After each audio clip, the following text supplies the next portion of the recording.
युवराज जी, ये हाल किया मेरा। आपके अस्पताल में आपने मेरे बच्चों को भर्ती कराया, आपने मदद की, बहुत शुक्रिया। लेकिन मेरे बच्चों का क्या हाल किया है? और जिंदगी बहुत कभी झूल रहे मेरे बच्चे। एक्सीडेंट हुआ है उनका भयानक, मेरे साले के बच्चे। 2 लोग यहाँ अस्पताल में भर्ती करवाया हमने, जिन्होंने मुझे मार के भी इतना बुरा व्यवहार करते हैं बच्चा लोग। दोस्तों नमस्कार, हमारा नाम योगेश शुक्ला है और आप इस समय इस पर संदेश देख रहे हैं। दोस्तों अभी जो हमने आपको 2 वीडियो की झलकियां दिखाया, जिसमें पहला वीडियो जिसमें अखिलेश यादव, दिनेश शर्मा, ब्रजेश पाठक तमाम सारे लोग मौजूद हैं, ये लखनऊ में ईद मिलन का वीडियो है। और दूसरा वीडियो इसमें एक व्यक्ति चीख रहा है, चिल्ला रहा है। ये बहुत बड़े नेशनल चैनल, कहने का मतलब टाइम्स नाउ और भारत के बड़े पत्रकार गोविंद गुर्जर जी हैं, जो शिवराज सिंह चौहान से अपनी, कहने का मतलब उनसे चीख रहे हैं, चिल्ला रहे हैं, जिनकी बहुत ज़्यादा वहाँ के एक अस्पताल में इनको पीट दिया गया है, मारा गया है। इन सब के बारे में आपको अच्छे से बताएंगे, लेकिन उसके पहले कुछ महत्वपूर्ण खबरें हैं जिनको मैं आपको सुबह दिखाना चाहता, लेकिन कुछ कारणवश व्यस्तता की वजह से आपको नहीं दिखा पाया था। उनको आप पहले देख लीजिए। शिवपाल का छल का दर्द। दोस्तों, समाजवादी पार्टी को लेकर, अखिलेश यादव को लेकर शिवपाल यादव ने कल ट्वीट के माध्यम से अपना दर्द बयां किया। उन्होंने लिखा, अपने सम्मान के न्यूनतम बिंदु पर जाकर मैंने उसे संतुष्ट करने का प्रयास किया। इसके बावजूद भी अगर नाराज हूं तो किस स्तर तक उसने हृदय को चोट दी होगी। उन्होंने आगे ये भी कहा कि जिसे हमने चलना सिखाया वो हमें रौंदता चला गया। ये अखिलेश यादव ने अपना दर्द बयां किया। इस समय उनकी नाराजगी देखी जा रही है, इसका रीजन क्या है ये अभी सही ढंग से किसी को पता नहीं है। कल ईद थी। ईद के अवसर पर सलमान खान और शाहरुख खान प्रतिवर्ष अपने घर के बाहर अपने जो कि उनके शुभचिंतक हैं उनको आकर ईद की बधाई देते हैं बालकनी में आकर। इसी तरह सलमान खान ने कल भी किया। देख सकते हैं सलमान खान अपने घर के बाहर बालकनी में आकर लोगों को बधाई दिया। उनके घर के बाहर काफ़ी भीड़ थी, तांता लगा था। शाहरुख खान ने भी बाहर आकर अपने जो शुभचिंतक है, अपने हमदर्दों को देख लीजिए ईद की बधाई दिया। दोनों स्टार्स के घर के बाहर उमड़ी भीड़, काफ़ी भीड़ 2 स्टार्स के घर के बाहर लोग जमा थे। कल एक बहुत महत्वपूर्ण खबर और भी है।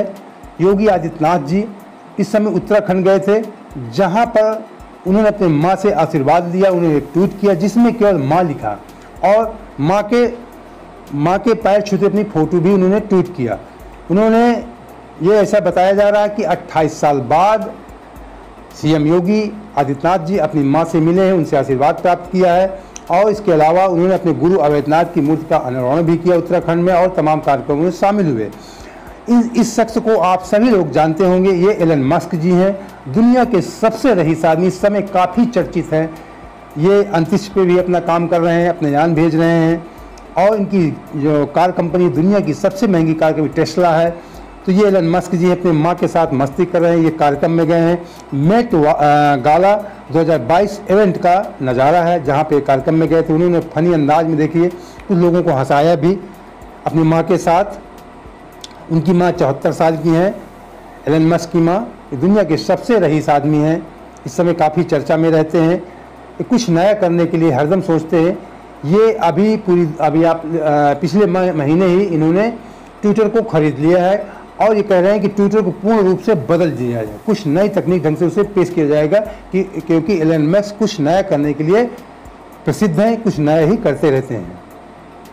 ये एक वीडियो कल से वायरल है, इसे मैं अभी लास्ट में आपको दिखा दूंगा, जिसमें राहुल गांधी नेपाल में किसी अपने मित्र थी उनके मिलने गए थे, शादी में गए थे। तो उसको लेकर के कि राहुल गांधी क्यों पार्टी में गए, क्यों शादी में गए, तमाम तरह की आप जानते हैं विरोधी अपना कमेंटबाजी करते रहते हैं। ये काठमांडू पोस्ट की खबर के मुताबिक राहुल गांधी दरअसल काठमांडू में CNN की रिपोर्टर, CNN मतलब चैनल है बहुत बड़ा इंटरनेशनल चैनल, रह चुकी सुनीमा उदास की शादी में शामिल होने के लिए गए हैं, जो नेपाल में म्यांमार के राजदूत की बेटी हैं। नेपाल में राजदूत की बेटी है, उसमें शादी में शामिल है। लेकिन काफ़ी समय बवंडर इनको वीडियो को लेकर मचा हुआ है कि वो नाइट क्लब की पार्टी में क्यों शामिल है। अरे कोई अपने मित्र की शादी में जाएगा, क्लब में क्या होता है, पार्टी में क्या होता है, आप भी जाते हैं, हम भी जाते हैं। चलिए, ये अपने विरोधियों का मुद्दा होता है, इससे हमें आपको क्या लेना देना। हाँ, जनसत्ता के अनुसार मैं बता दूं, जनसत्ता बहुत बड़ा उसके अनुसार जर्मनी के ब्रांडेनबर्ग गेट के बाहर लहराता दिखा भगवा झंडा कांग्रेस नेताओं ने पीएम नरेंद्र मोदी पर कसा तंज। इसके बारे में मैंने इसका परसों आपको जो मैं कल सुबह मैंने इसका वीडियो भी डाला था। इसके बारे में मैंने बताया भी था कि जो तमाम सारे बीजेपी कार्यकर्ता जिन लोग आज के भक्त गए थे उनकी मनसा पूरी होती हुई दिख रही। वो लोग कह रहे थे कि पूरी दुनिया में हम भगवा लहराएंगे, लेकिन मैंने ये भी कहा था कि ये सही नहीं है। हमारी पूरी दुनिया में हमारा तिरंगा लहराना चाहिए, भगवा नहीं लहराना चाहिए। ये हमारी भी इच्छा है, आप सबकी इच्छा है कि हमारे देश में तिरंगा का हमारा नाम हो, तिरंगा लहराना चाहिए। लेकिन डायरेक्ट इनडायरेक्ट कहीं ना कहीं इसके पीछे कोई राज छुपा आप देख सकते हैं। ये हमारे तिरंगे के लिए खतरा भी हो सकता है। भगवा झंडा लहराया जा रहा है जर्मनी में। नरेंद्र मोदी जी के स्वागत में प्रधानमंत्री नरेंद्र मोदी 3 दिवसीय यूरोप दौरे पर गए हैं। अपनी यात्रा के पहले दिन जर्मनी की राजधानी बर्लिन पहुंचे। प्रधानमंत्री का वहां प्रवासी भारतीयों ने जोरदार स्वागत किया। इस दौरान वहां कुछ प्रवासी भारतीयों ने पीएम मोदी की अगवानी में जर्मनी के ब्रांडेनबर्ग गेट के बाहर भगवा झंडा लहराते हुए नजर आए। इसका वीडियो पीएमओ इंडिया के ट्विटर हैंडल से शेयर किया गया तो कांग्रेस नेताओं ने तंज किया। मैंने भी इसका वीडियो पीएमओ के उससे ट्विटर हैंडल से पाया था, मैंने कल दिखाया था, कल सुबह के वीडियो में। इस वीडियो पर कांग्रेस नेता सलमान खान प्रतापगढ़ी ने कमेंट कर सवाल किया कि भारत देश का झंडा तिरंगा है। कांग्रेस प्रवक्ता रागिनी नायक ने पीएम मोदी पर तंज कसते हुए लिखा कि ये भारत का राष्ट्रीय ध्वज तो नहीं है मोदी जी। कांग्रेस नेत्री पंकुड़ी पाठक ने लिखती है कि पीएम आगे उसने लिखा, उन्होंने भी ऐसे कमेंट किया। तो सही बात है, एक प्रधानमंत्री का कार्यक्रम प्रधानमंत्री देश के होते, किसी पार्टी के नहीं होते, इसलिए वहाँ पे भगवा लहराना ठीक नहीं था। कोई बीजेपी पार्टी के अध्यक्ष जाते या कोई भी जाता, उनके बड़े पदाधिकारी पार्टी स्तर के, तो वहाँ लहराया जा सकता है, उससे किसी को इनकार नहीं है। लेकिन भारत के प्रधानमंत्री, एक देश के प्रधानमंत्री, वो किसी पार्टी के नहीं है, एक देश की तरफ से गए, इसलिए हमारे देश का झंडा तिरंगा है, वहाँ तिरंगा लहराना चाहिए। ये राज ठाकरे ने 3 मई तक के लिए ऐलान किया था कि लाउड स्पीकर महाराष्ट्र से उतार लिए जाएं, लेकिन ऐसा नहीं हुआ। उन्होंने कहा कि 4 मई से जहां भी लाउड स्पीकर में अजान की आवाज़ आए उसके सामने उससे तेजी में हनुमान चालीसा पढ़ा जाए, ऐसा उन्होंने महाराष्ट्रियों से अपील किया है। अब सबसे बड़ी बात, इस समय आप लोग देख रहे हो कि दंगों की इस समय भरमार चली पूरे देश में, वो भी सांप्रदायिक दंगों को लेकर के। उसी के अंतर्गत राजस्थान एक पहले शांतिप्रिय प्रदेश माना जाता था, लेकिन इस समय पता नहीं किसकी नज़र वहाँ भी लग गई कि आए दिन वहाँ भी दंगा हो रहे हैं। राजस्थान के जोधपुर में ईद के मौके पर जमकर बवाल हुआ। जोधपुर के जलोरी गेट इलाके में सोमवार रात हुई हिंसा के बाद मंगलवार को भी पत्थरबाजी और आगजनी की घटनाएं हुई। उपद्रव के बाद प्रशासन ने जोधपुर के 10 इलाकों में बुधवार तक के लिए यानी आज तक के लिए कर्फ्यू लगा दिया है। कुछ मैं उनकी तस्वीरें आपको दिखा रहा हूं दैनिक भास्कर के हवाले से, आप देख सकते हैं। इलाके में जमा भीड़ को पुलिस समझाने की कोशिश की। भीड़ लगातार नारेबाजी कर रही थी। सोमवार रात को 2 समुदायों के बीच, 2 समुदाय में हिंदू मुस्लिम आप समझ रहे हैं, के बीच 2 बार हिंसा और आगजनी की घटना हुई। ये जानबूझकर सब करवाया जा रहा है देश में। सब जहाँ पे चुनाव, मैं आपको एक थोड़ा सा हिंट दे दूँ, जहाँ पे जिन राज्यों में चुनाव होने, ये घटनाएं वहीं पे होंगी। आपके यूपी में ये घटनाएं, यूपी उत्तराखंड जिन राज्यों में हो चुका है, वहाँ पे ऐसी घटनाएं आपको देखने को नहीं मिलेगी। आप समझ सकते हैं मेरे कहने का मतलब, जिन राज्यों में है वही राज्यों पे ऐसी घटनाएं करवाई जाएंगी। इसमें नीचे लिखा हुआ, काफ़ी समझाने के बावजूद भीड़ ने लौटने से इनकार कर दिया। इसके बाद पुलिस और भीड़ के बीच खींचतान और हाथापाई हुई।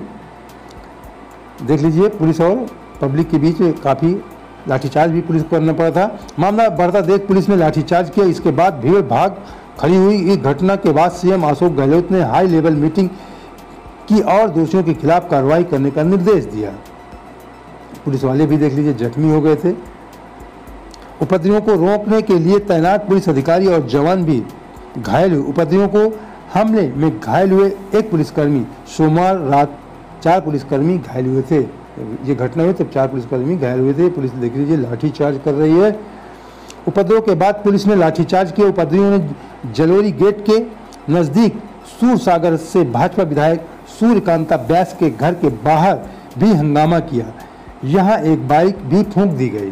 दोस्तों, जो मैंने शुरू में 2 वीडियो की झलकियाँ आपको दिखाया था, पहला वीडियो में जैसा आपको बताया कि लखनऊ का था, जिसमें अखिलेश यादव, ब्रजेश पाठक उप मुख्यमंत्री और दिनेश समना पूर्व उप मुख्यमंत्री और वर्तमान उप मुख्यमंत्री और तमाम सारे नेतागण मौजूद थे।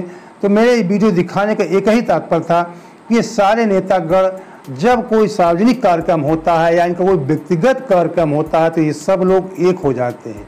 चुनाव के समय आप लोग देखते होंगे किस तरीके एक दूसरे पर वार करते हैं और हम लोग एक दूसरे से नफरत करने लगते हैं।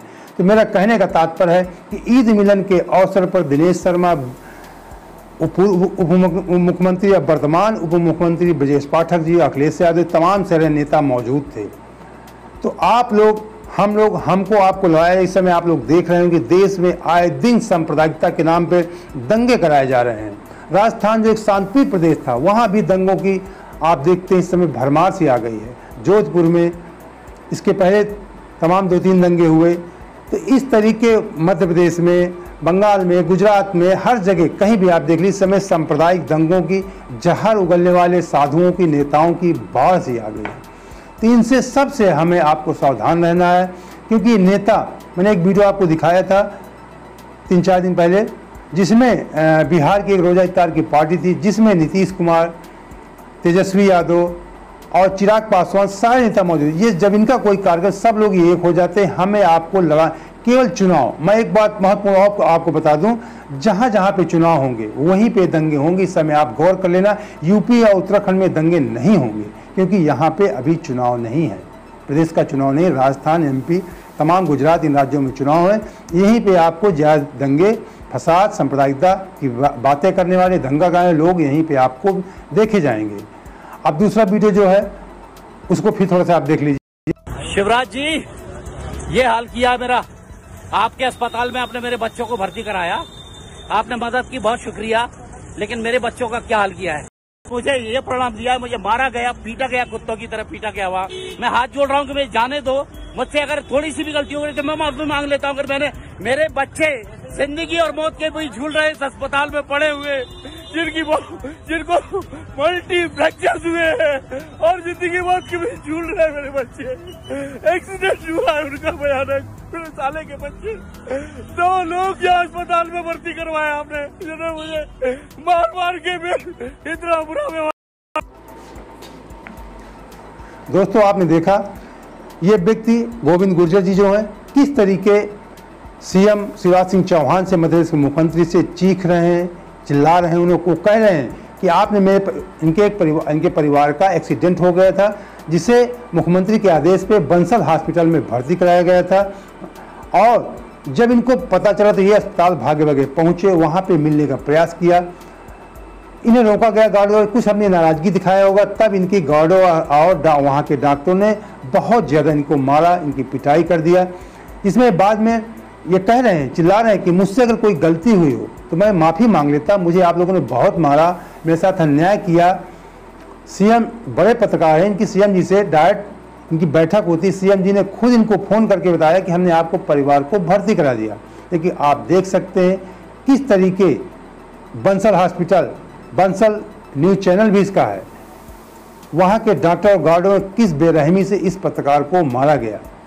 सबसे मज़े की बात मैं बता दूं, मज़े क्या दुख की बात है, जिस टीवी चैनल में काम करते हैं उनकी जो संपादक हैं नविका कुमार जी, उन्होंने सदैव इधर उधर के ट्वीट करना भड़काऊ बातों के लिए, लेकिन अपने पत्रकार के पीटे जाने पे एक भी ट्वीट नहीं किया, एक भी बात नहीं उठाई। अभी कोई दूसरा ऐसा सांप्रदायिक मामला होता तो बढ़ चढ़ के चिल्ला चिल्ला के दिखाते। इस समय आप लोग देख रहे होंगे एक ट्रेंड, एक फैशन चला है पत्रकारिता का, चिल्ला चिल्ला के बात करना, इधर उछलना, उधर कूदना। अब विशेष करके टाइम्स नाउ में और आज भारत में विशेषकर हो रहा है कुछ चैनलों में। उसका जो पत्रकार सुशांत सिन्हा है, वो भी कितना चिल्लाते हैं, डिबेट करते हैं। इन सब कोई किसी ने ये क्या, इसके पहले अभी कुछ पत्रकारों को एमपी में खूब वीडियो, उनका फोटो उनकी वायरल हुई थी। एक थानेदार ने एक बीजेपी विधायक के खिलाफ लिखने पर जिले के जितने सारे पत्रकार थे सभी को पकड़कर नंगा कर खड़ा कर दिया और उनकी फोटो वायरल कर दिया। मतलब पत्रकारों की ये हाल हो गए तो आम जनता के क्या हाल हो सकते हैं। मुझे अच्छी तरह याद है कि आज से 15-20 साल पहले तमाम लोग जब आंदोलन करते थे तो आम नागरिक, पत्रकारों की तो बात छोड़, पत्रकारों का काम ही है जनता की आवाज़ उठाना, जो बात सरकार की कमियों को उजागर करना है, पत्रकारिता का काम होता है। पहले आम जनता सरकार के खिलाफ पंपलेट, पोस्टर छपवा कर सड़कों में बांटती थी, पोस्टर चिपकाए जाते थे। आजकल आम जनता की तो बात छोड़ दीजिए, उसके खिलाफ तुरंत FIR होगी, जेल चला जाएगा। पत्रकार भी अगर कुछ सरकार के खिलाफ लिख देता है, राज्य सरकार के अनुसार, उसको जेल भेज दिया जाता है, उसके खिलाफ FIR कर दी जाती है। तो जब पत्रकारों का ये हाल है तो आम नागरिक का क्या हाल होगा। एक वीडियो और वायरल हुआ था कानपुर का, जिसमें एक पत्रकार को नंगा कर उसके गले में उसका जो पत्रकारिता का कार्ड टंगवा करके उसका इंटरव्यू दरोगा ले रहा था। कितनी हद हो गई, शर्म आती है। वही हाल गोविंद गुर्जर जी के साथ हुआ। मदान वहाँ के जो डॉक्टर हैं, इकार्ड हैं, उनके ऊपर मदान होगा, सत्ता पद से जुड़े हुए लोग होंगे। अब अस्पताल चलाने वाला मालिक, आप समझ सकते हैं कितना बड़ा व्यक्ति होगा, जो चलन भी चलाता है, अस्पताल का मालिक भी, उसके और तमाम अन्य व्यवसाय हैं। वो घमंड, इन्होंने बताया होगा अपना पर्चे कि मैं पत्रकार हूँ, लेकिन इनकी बात नहीं सुन के जमकर पिटाई कर दी गई। तो दोस्तों, उम्मीद करता हूँ कि आपको हमारा वीडियो पसंद आया होगा। पहली बार जुड़े हैं तो तुरंत से सब्सक्राइब कर लीजिए, लाइक करके दोस्तों को शेयर भी कर दीजिए। जय हिंद, जय